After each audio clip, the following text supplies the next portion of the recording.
朋友们好，我是杨博。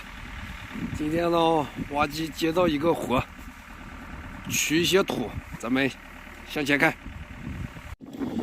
这里呢是一片果树地，靠着果树地的这边是一些杂树。苹果熟了的时候呢，东家嫌这个一些鸟太多，吃苹果吃的太厉害。这底下呢是一个深沟，倒垃圾的沟。现在东家决定呢，就是把这些土靠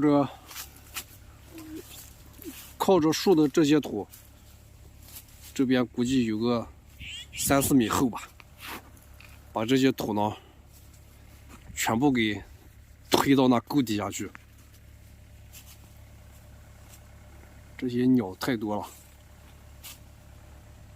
现在把挖机给热一下，一会开下来就准备从这里开始攻击，把这个树挖掉。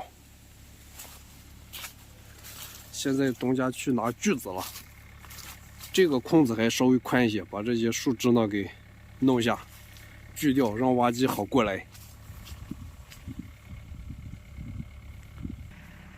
好了，这个视频先简单介绍一下，咱们一会开干。